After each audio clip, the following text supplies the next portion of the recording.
Bismillahirrahmanirrahim. Assalamualaikum warahmatullahi wabarakatuh. Kembali lagi belajar IPA bersama Miss Lina. Pekan ini kita akan belajar tentang listrik dinamis. Sebelum ke materi pembelajaran, alangkah baiknya kalian mengetahui tujuan pembelajaran terlebih dahulu, yaitu siswa mampu menjelaskan konsep listrik dinamis. Nah, konsep listrik dinamis ini terdiri dari kuat arus listrik dengan lambang I, kemudian ada beda potensial atau tegangan dengan lambang V, dan ada hambatan dengan lambang R. Nah, coba perhatikan gambar di samping. Apa yang kalian lihat? Pasti kalian melihat ini kan, lampu yang menyala atau yang bercahaya. Kenapa lampu tersebut bisa bercahaya? Karena ada arus listrik. Arus listrik kan? Nah, ini karena ada arus listrik. Karena ada arus listrik ini, berarti ini termasuk contoh dari listrik dinamis. Nah, listrik dinamis itu adalah listrik yang bergerak atau yang mengalir. Tentunya ada arus listriknya kan. Nah, arus listrik itu apa? Arus listriknya itu adalah muatan listrik yang mengalir dalam suatu rangkaian. Nah, arus listrik ini memiliki arah. Arah dari arus listrik ini yaitu bergerak dari kutub positif ke kutub negatif. Bergerak seperti gambar di ini. Nih, dari kutub positif bergerak ke kutub negatif. Ini adalah arah dari arus listrik. Nah, kemudian kita bahas pertama tentang kuat arus listrik. Kuat arus listrik ini tadi dilambangkan dengan I.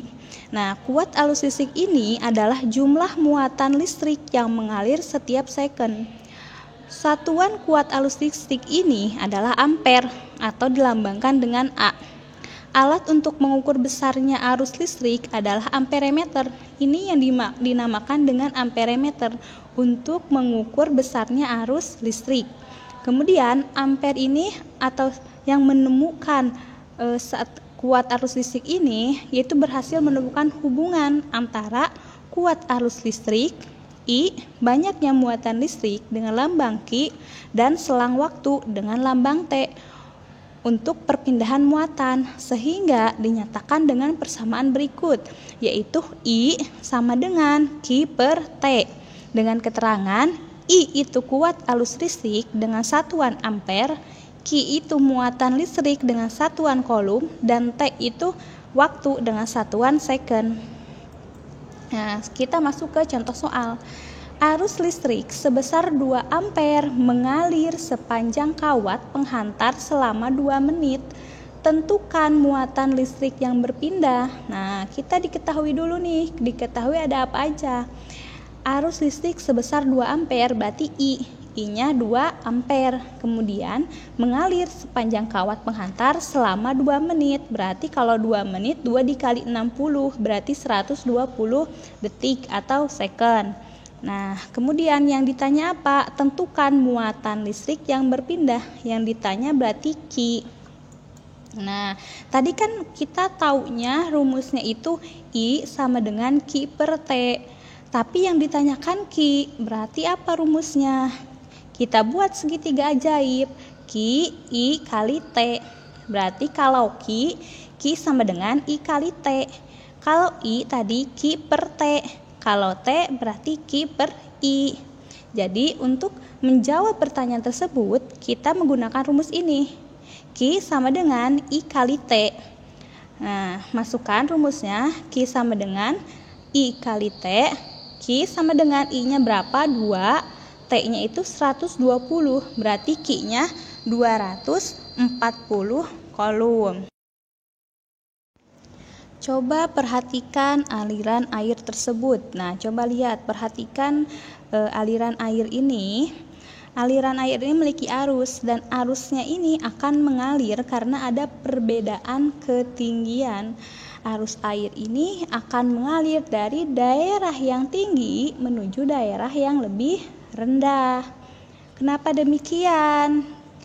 Nah, salah satunya ini itu contoh dari beda potensial atau tegangan. Beda potensial atau tegangan ini dilambangkan dengan V. Nah, perbedaan jumlah elektron coba lihat di sini. Di gambar ini, di sini ada perbedaan jumlah elektron. Yang A sama yang B. Yang A itu lebih tinggi dibanding yang B. Jadi potensialnya itu lebih tinggi yang A dibanding yang B. Maka arus listriknya itu akan mengalir dari yang tinggi ke yang B. Seperti tadi pada air, akan mengalir dari daerah yang tinggi menuju daerah yang lebih rendah. Begitupun arus listrik. Nah, akan mengalir karena ada perbedaan, yaitu dari tinggi ke rendah. Dan ini akan mengalir dari tinggi ke rendah. Nah, kenapa beda? Karena perbedaan jumlah elektron yang berada pada suatu arus listrik ini menyebabkan arus listrik dapat mengalir jika ada perbedaan potensial. Jadi, arus listrik ini akan mengalir apabila ada perbedaan potensial atau beda potensial atau tegangan. Nah, arus listrik ini akan mengalir dari potensial tinggi ke potensial rendah. Kemudian, beda potensial listrik mempunyai satuan volt. Jadi, satuan dari beda potensial itu adalah volt. Kemudian alat untuk mengukur beda potensial dinamakan voltmeter. Nah, kemudian ada hambatan atau dilambangkan dengan R. Di hambatan ini ada hukum Ohm. Karena satuan dari hambatan itu adalah Ohm. Jadi hukum Ohmnya itu ada 3 faktor, yaitu kuat arus listrik dengan lambang I, beda potensial atau tegangan dengan V, hambatan dengan R. Kemudian bunyinya itu gimana? Bunyi dari hukum Ohm itu yaitu besar arus listrik atau I itu berbanding lurus sama beda potensial atau tegangan dan berbanding terbalik dengan hambatan atau R, sehingga dirumuskan seperti berikut. V sama dengan I kali R atau I. Nah, ini kan besar arus listrik I berbanding lurus sama beda potensial atau tegangan berbanding lurus dengan beda potensial atau tegangan dan berbanding terbalik dengan R, berbanding terbalik dengan R, sehingga dapat dirumuskan seperti itu. I sama dengan V per R. Atau untuk cari rumus lain, kita gunakan segitiga ajaib V, I, dan R. Kalau ditanyakannya V, berarti I kali R. V sama dengan I kali R. Dan apabila yang ditanyakannya I, berarti V per R. Ditanyakannya I, berarti V per R. Dan ditanyakannya R, berarti V per I. V per I. Dengan keterangan R-nya itu hambatan listrik dengan satuan Ohm. Dan V-nya itu beda potensial atau tegangan dengan satuan volt atau V. Kemudian I-nya itu kuat arus listrik dengan satuan ampere atau lambangnya A. Nah, kemudian ada rangkaian listrik. Rangkaian listrik ini adalah sebuah jalur atau rangkaian sehingga elektron dapat mengalir dari sumber voltase atau arus listrik.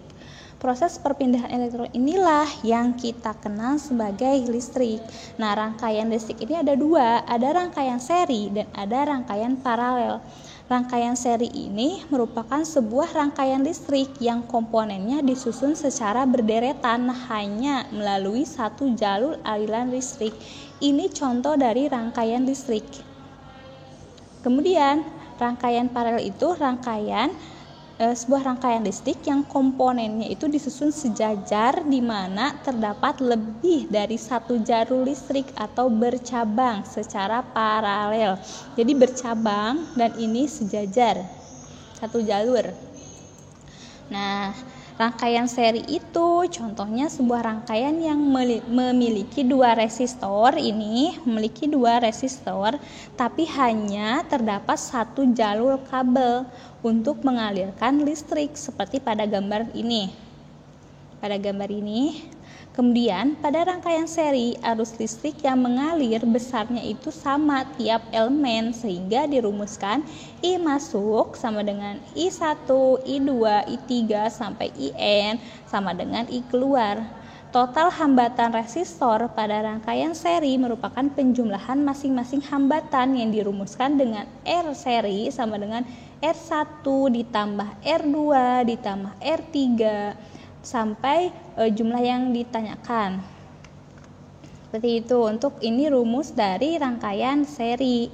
Kemudian kalau rangkaian paralel adalah sebuah rangkaian yang memiliki dua resistor di mana terdapat satu jalur kabel untuk setiap resistornya. Jadi setiap resistor ini memiliki jalur kabel yang berbeda, memiliki dua jalur kabel.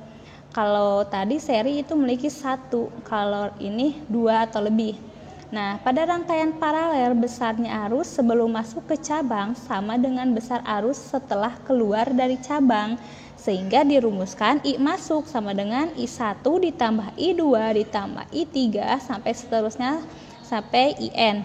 Nah, sesuai dengan hukum Ohm, maka total hambatan resistor pada rangkaian paralel merupakan jumlah dari kebalikan hambatan tiap-tiap komponen dan dirumuskan dengan 1/R paralel sama dengan 1/R1 ditambah 1/R2 ditambah 1/R3 karena kebalikan jadi 1/R. Kalau tadi seri cukup R1 ditambah R2, kalau paralel 1/R1 ditambah 1/R2, seperti itu ya nak. Nah, kemudian di sini ada contoh soalnya nih. Diketahui sebuah rangkaian campuran sebagai berikut. Hitunglah hambatan total dan kuat arus listriknya.